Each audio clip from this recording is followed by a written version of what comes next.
The Somewear Global Hotspot came in the mail this week. I'm opening it up now to take a look at it. The box doesn't look real big, but of course the Somewear Global Hotspot is not a really big satellite messenger. So let's get in there and take a look at it.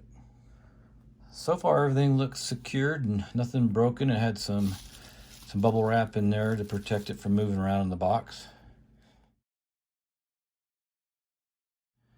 It looks like the Somewear Global Hotspot was real well protected on the shipment. Has this foam lining around it.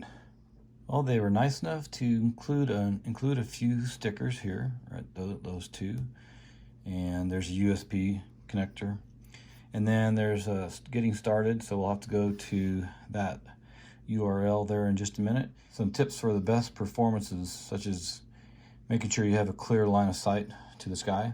So in a minute, we're going to actually go on and get started and go to the URL to their website and activate the Somewear Global Hotspot. Looking at the back here, it's not a clip, but there's a strap right here that you can hook around your backpack. Pretty convenient. It's very lightweight. I want to show you real quick. So here's the power button for the Somewear Global Hotspot, and right here underneath this is the USB connection. On the top is the SOS button, but you have to take the cap off. That protects you from activating it inadvertently. Here's the SOS button, and you depress that. Actually, you can see I had it upside down, so there's a couple signals here that'll say sending SOS and SOS delivered, but make sure you keep your cap on and don't use that unless you have to. So there it is. It's a real lightweight, very small. Let's compare it to the Spot Gen 3. Spot Gen 3 is slightly smaller. They're both about the same weight. And the one thing I want to point out about the Somewear Global Hotspot is you have to sync it with your cell phone in order to get all of the services. By itself, it's a dumb device. Synced with your cell phone, it's rather smart. All right, so you've seen the Somewear Global Hotspot out of the box, so now it's time to go to somewearlabs.com. somewearlabs.com and /get started. So now here's some instructions down here to get set up. This is the first time I've ever been here, so let's go ahead and click get started and see what happens. I'm going to sign in with Google. I can do it with email, but I signed in with Google on quite a few things. And it looks like it's wanting to send a message to verify it's me.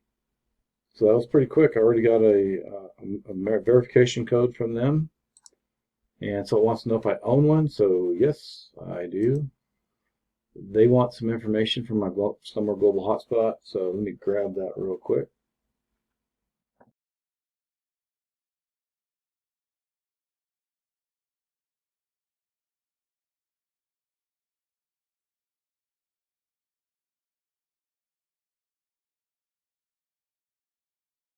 So I've entered all of my information and my primary contact, or for emergency contacts, and secondary, and selected a monthly plan. I actually selected the shortest one, or the least expensive one, because I personally think I'm going to stick with my Garmin, but I want to test it out, and if I like it, then I'll go with maybe an annual plan, because I do hike a lot. It's asking me to download an app, so it sent me a message. So let's go and get this downloaded. Pretty simple process so far. Just had to enter a little information. Of course, I had to give them a credit card because there is a charge for the monthly plan. But you can actually just do 1 month at a time. You can go annual if you want, or if you just plan on using it once or twice a year, you can select the month or two that you want to use it. So it's asked me if I want to sign in on my app with Google, so I did. So it asked me to hold the power button down on the Somewear Global Hotspot for 3 seconds to connect to it, to sync. So I've done that, and it's connecting right now. It actually said to hold down until the indicator light on the Global Hotspot started to blink. I've downloaded the Somewear Global Hotspot app. It's right here, the upside down blue V, and I've already got it all set up actually. So One of the first things I did is I sent a message to my son, and you can see it actually went through real quick. I was able to send him that message, and he got it quickly and sent it back. So that worked really well. Then I did check the weather, so that comes up. It's you can see the throughout the day, and then about a 7 or 8 day forecast.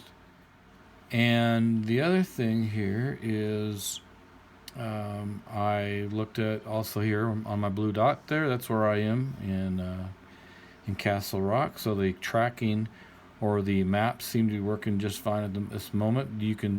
I can start the track, which I'm not going to do. We're going hiking tomorrow morning, and I'll start the track then. You've got some settings over here, but what I wanted to show you, which is pretty interesting, is that when I go to the trail that we're going to go hike, on some of the other on the other some of the other like even the Garmin, when you have to actually put the trail in ahead of time, which I'm okay with doing that. But there's one nice thing about this. So we're gonna go hike over by Leadville, and we're gonna go up to the Timberline, the Timberline Lake. So that's it right there. But when you zoom in closer here, the trailhead is right here. Well, all of a sudden, the trail shows up as yellow. So it looks like I do not have to put the trail in. So that's really nice. Feature that Garmin doesn't have. I'm trying not to be, sold on Garmin products only. I'm doing my best to be unbiased here. So I'll have my Garmin InReach Mini with me tomorrow, but I'll also be testing out the Somewear Global Hotspot. So I'll have 2 satellite messengers with me. But so far, I really like it. It's easy to use. It was easy to set up. Download the app. There's nothing that I can see that you can use online. Everything is with the app. So tomorrow after the hike, I'll let you know how it goes. And it looks like so far this is a really good product for a lot of people.